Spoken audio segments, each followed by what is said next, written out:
5 blind guys. The opposite of live is evil.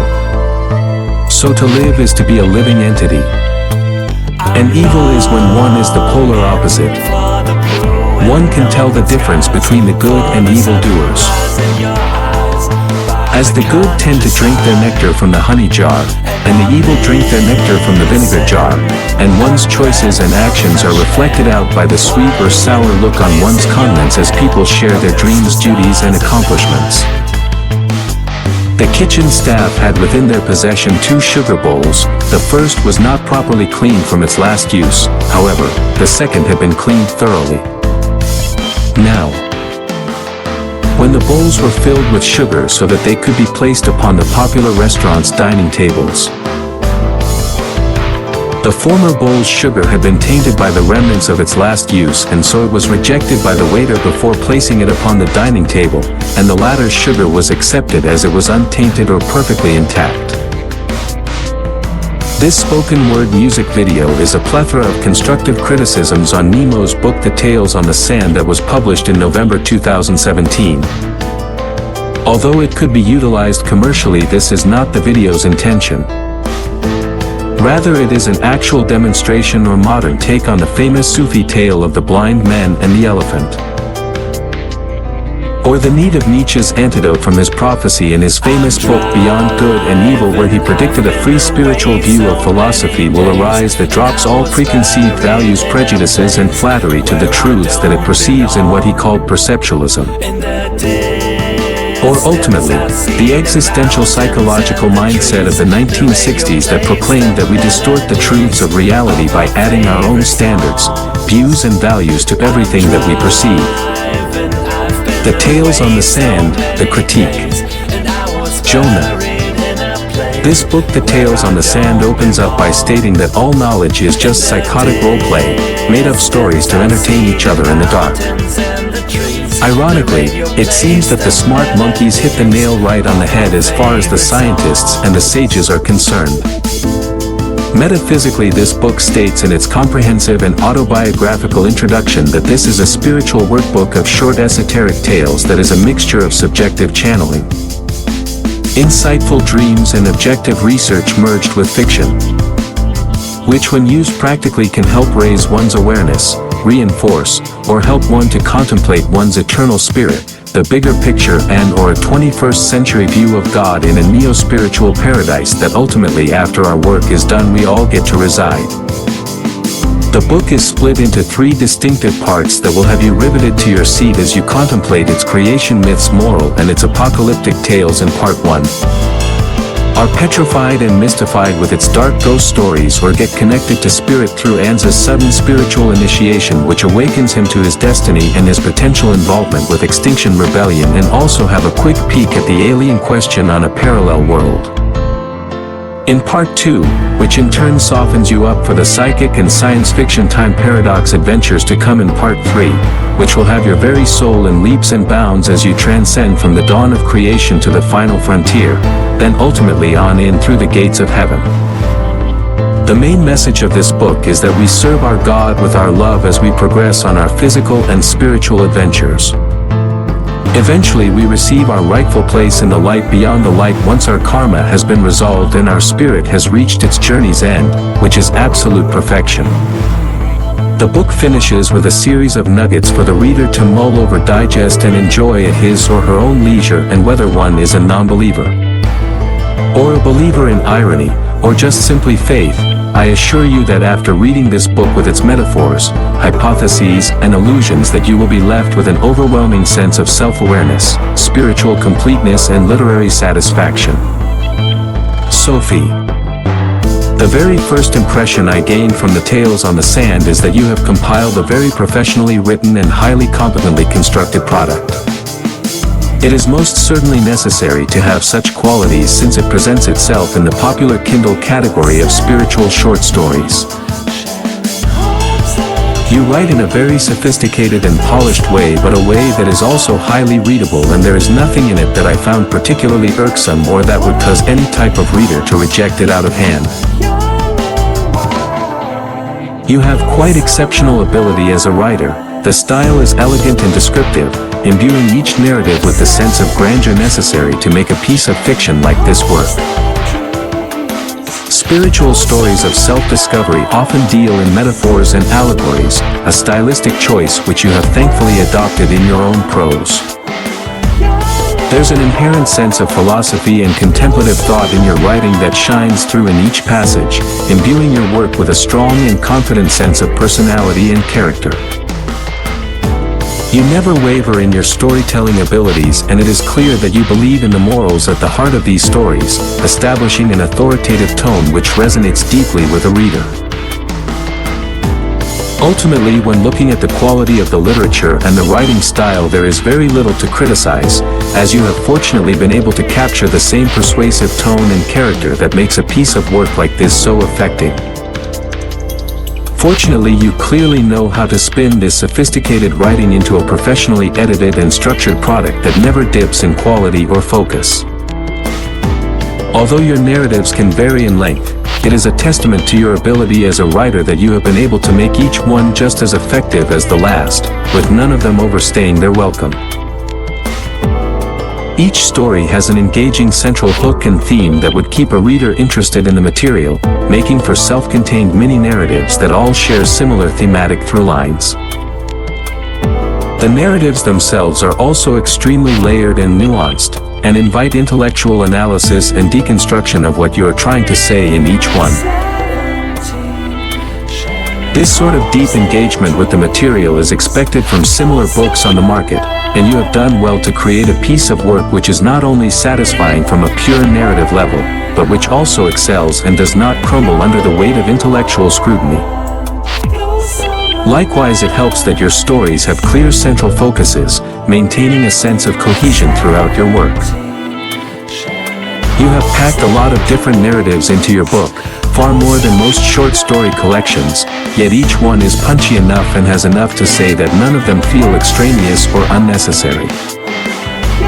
In fact, the bit-sized nature of them could promote even deeper engagement with the audience, as they can ponder over what the material means before moving on to the next entry. Your themes of life and death, memory, history, and the intricacies of modern relationships and happiness ground the book and ensure that the material remains relatable and salient even during the more fantastical or ambiguous narratives. Overall, it is clear that you believe in this work and the messages you are trying to convey, brilliantly and poignantly bringing them to life in each and every story. The opening section of any book must do several things, and the opening of your book, and by this I mean the first 10% or so, fulfills all of the requirements perfectly. It really is superb. The introduction establishing your background sets the tone for the literature immediately, and grounds the narratives in a personal and human context. The first story, The Ancient Warrior, is a strong way to open the book, and the structure and presentation of this narrative would be enough to give the reader a taste of what kind of reading experience they should expect. Away from the narrative content, however, it should be noted that you have done a good job in laying out your book to a professional standard. Some authors can overlook the impact of a tight structure or a clear and efficient layout, but you obviously understand the value of these elements. By making the book accessible in these opening pages, you invite the reader to continue engaging with your work, opening it up to the widest possible audience. But the book as a whole has a great deal to recommend it, not least the carefully conceived and generally well-executed plots, which I found to be very suitable for the target demographic. Overall, this is undoubtedly one of the best books of its type that I have read for some time. To look now at other specifics, the structure of this work is very good indeed, and you have done well to produce multiple satisfying narratives that each build towards a grand thematic climax. Splitting the book into 3 distinct parts was an interesting choice, however it has clearly allowed you to collect plots that share thematic and narrative links in order to drive a larger point home for the audience. Having part 3 act as one larger story could have been a danger, however it actually acts as the perfect climax to the book, giving you a more expansive canvas to tie the reading experience together. Likewise, the subjects you touch upon are thankfully always presented from a keenly fresh perspective. The book always retains its spiritual and religious themes, yet it presents these ideas in ways that are rarely seen in fiction writing, constantly recontextualizing familiar subjects in a way that is exciting and compelling. No doubt your ability to change up the time periods or context on a whim aided this ability to keep things fresh, yet this approach has also ensured that the book remains extremely relevant to a modern audience. Moving from one genre to the next, the book always remains unpredictable throughout, and it's genuinely exciting to see where the next story is going to go. Ultimately, you have done well to create narratives that not only stand out on their own from a pure premise level, but fundamentally work together as an engaging and thematically rich piece of inspirational fiction. Eve. I had a strange reading experience the other day. After finishing the last pages of Nemo's The Tales on the Sand, I sat back for a moment, grappling with the emotions that the book had stirred within me. They were not particularly pleasant. For the most part, I was bewildered, because at the end of it all, I didn't have any idea what exactly it was that I just read. My book is a book full of short esoteric stories, Nemo writes in the introduction. On deep reality and uncommon wisdom, and that they have a unifying thread that combines them all. In their intellectual pursuit and spiritual ethos. Well, as best as I can describe it, The Tales on the Sand is an anthology of essays, poems, and short stories entrenched in what the author touted as New Age Gnosticism. True to form, the book explores an eclectic array of themes outside of society's mainstream beliefs. There is much reference to the occult, as in the case of automatic writing, or the production of writing without conscious thought, as well as mysticism, reincarnation, and others. The Tales on the Sand is divided into 3 parts. The first 2 parts contain separate stories that can be read in order or at random, with lengths varying from a few paragraphs to several pages. Part 1 has more conventional tales, all reminiscent of parables, folklore, and fairy tales, with most of them actually ending with the iconic words, "And they lived happily ever after." The Golden Giant, the tale of a colossal figure who terrorized a village by pretending to be a god, is one of the more memorable stories from this portion. Part 2 contains 5 longer stories that delve deeper into the occult. There's a ghost story, an alien abduction, a haunted flat, a bizarre case of automatic writing, and oddly enough, a miscarriage of justice in an alien planet. The Nature of the Beast, the last story in this portion, follows a woman who was imprisoned for a crime she didn't commit. Set in a universe populated by beings of blue, yellow, or green skin colors, the tale blends supernatural elements with science fiction and serves as a transition point for the more futuristic stories that follow. Part 3 is a more connected piece, with 33 stories tied together by the characters' shared planetary history. The first sections follow the founding of a society whose dwellers evolved from cats, which Nemo calls the planet of the dorks. Seriously. The next sections chronicle the changing socio-political landscape within the rise and fall of the dork civilization, up to their attainment of a utopian existence. Their cosmic migration and integration with other alien species, and their eventual spiritual emancipation, where they became one and at peace with the light. The narrative then segues into individual stories of the lives, deaths, and reincarnations of a particular set of characters. Finally, Nemo ends the book with a portion he calls Soul Food, where he shares random nuggets of wisdom to the readers. In the introduction, Nemo rhapsodizes about his work, detailing his writing background, his affair with Gnostics, and his motivations for writing the book.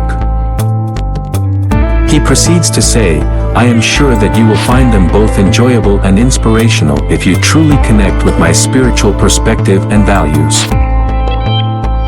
I'm sorry to say that I didn't enjoy the book at all, and if this displeasure is indeed due to a failure to connect with the author's spiritual perspective and values, then I have just one thing to say: Nemo didn't make it easy. From the cumbersome writing style to the atrocious amount of editing errors in the text, the tales on the sand turned reading into such a chore, and then later on, into a struggle. It wasn't that the stories were terrible, because they weren't. I'd say the last part would even make for a decent speculative fiction novel. Indeed, the problem wasn't so much the content as it was the delivery. Nemo sought to bring forth a different perspective of spiritual literature, and while his commitment and enthusiasm are commendable, would any of it really matter if he cannot be understood? By its very definition in nature, esoterica can only be understood by a select few. However, anything that's difficult to comprehend isn't automatically esoteric writing. While Nemo describes his style as creative, I'd say artsy is a better description. The text is often too complicated and ornate to the point of eliciting confusion. Take for instance this long-winded passage from Embraced by the Light.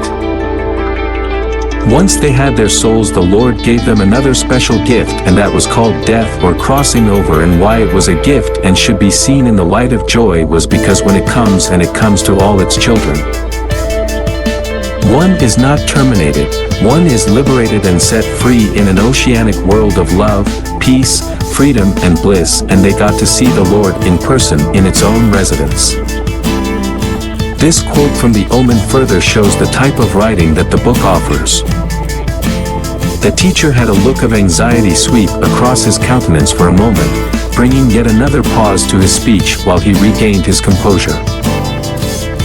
In plain English, the passage above could be rewritten as, the teacher looked worried for a moment, and he paused to gain his composure. In many cases, as with the following quote from Crime and Passion, the prose is so purple, I had to look away. And was an echo of his nostalgic sirens that had tried to lure his ship onto the rocks in the cruel sea from his past. In others, I had the distinct impression that the author was, to use a phrase in the book, flexing his intellectualism. This passage from the Light-Bearer illustrates this. It wrote, the Ezolic epic of the Erebus will evoke equational rights and will elucidate but not allude to the one who will evanescence. After a frustrating search, I'm forced to conclude that the words Ezolic and Erebus aren't real words at all. The book's credibility suffers from such inaccuracies, and I must admit, I lost quite a lot of faith in the author after that. Again, the tales on the sand had me thinking, what on earth did I just read? For some types of books, this isn't necessarily a bad thing. As far as spiritual literature is concerned, Paulo Coelho's The Alchemist tends to have the same effect on readers. For a philosophical tale, Antoine de Saint-Exupéry's The Little Prince is a prime example. For a collection of truly esoteric stories, look no further than Neil Gaiman's Fragile Things or Smoke and Mirrors. In summary, therefore, the collection of short stories you have compiled is as good a book of its type as I have read for some time, and far better than the majority of hopefuls one encounters. It will be particularly strong in the Kindle marketplace simply because it is difficult to find fault with it.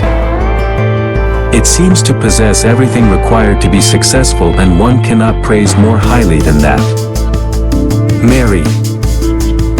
The Tales on the Sand by Nemo is a collection of short stories written in 3 parts. The first section was free-flowing and the stories quite short. The second section was my favorite, with well-developed characters and plots. The third section delved into the spiritual and was more science fiction based. 2 of my favorite stories were in the second section, Crime and Passion and The Ghostly Captive. Crime and Passion's main character was Richard, a grieving man whose child had died.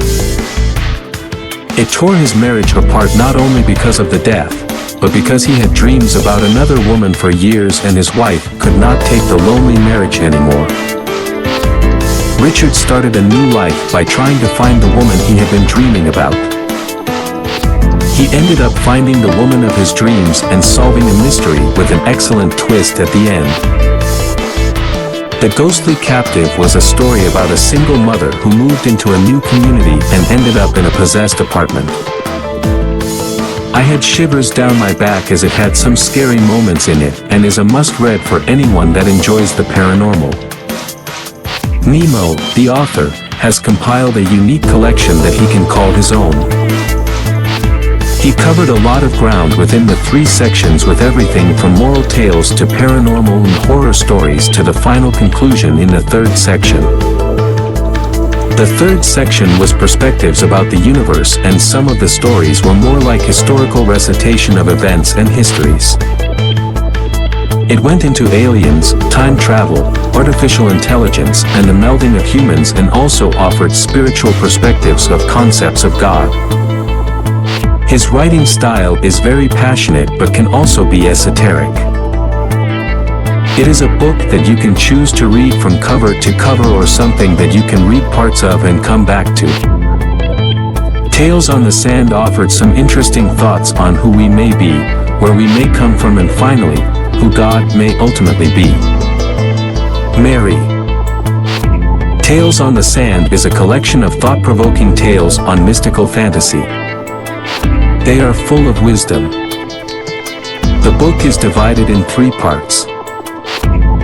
The first part is a collection of 21 short stories, each bearing a certain lesson about life. Most of them center on creation and reincarnation. I enjoyed The Golden Giant because it teaches that fear can cripple our judgment but courage exposes our enemy's weakness. The courageous boy in the story exposed the domineering giant. The second part contains 5 longer but captivating stories of ghostly and extraterrestrial nature. I enjoyed The Thief and the Light due to its suspense aspect. The third part contains a mixture of short and long, progressive stories of intergalactic and after-death adventures.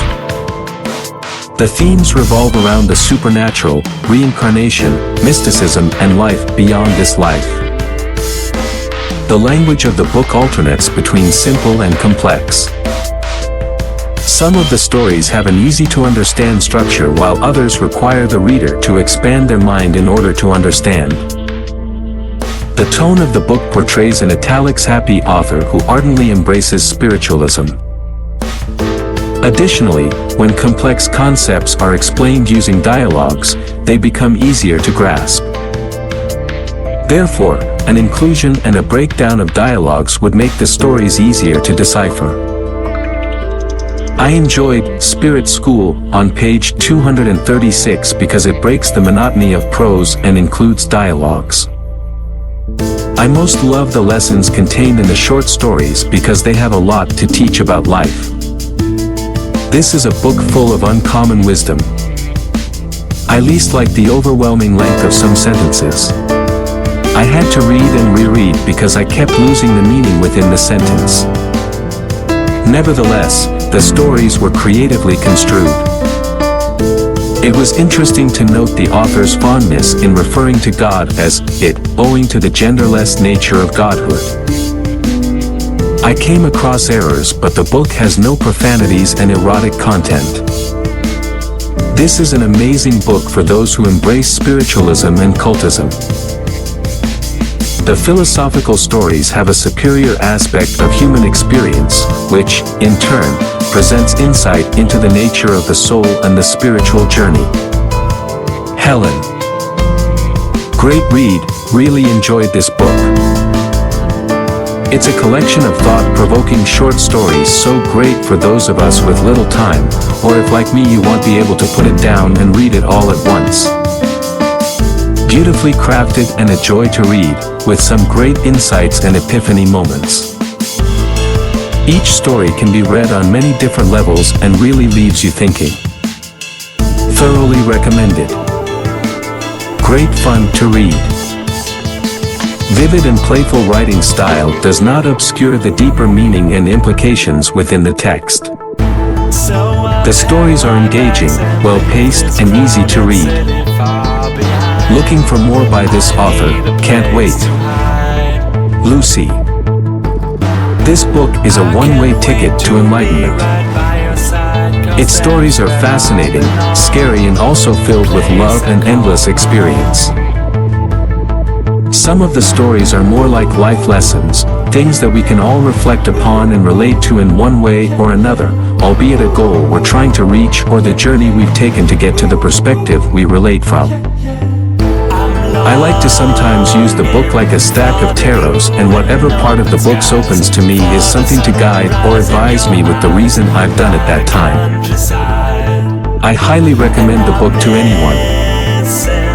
No matter what your beliefs or current experience evolution, as it has a bit of everything, and also most of part 3 you don't get to hear from anywhere else. Was very deep and gave a lot of things to truly reflect upon. Good work, Nemo, and thanks a lot for this book.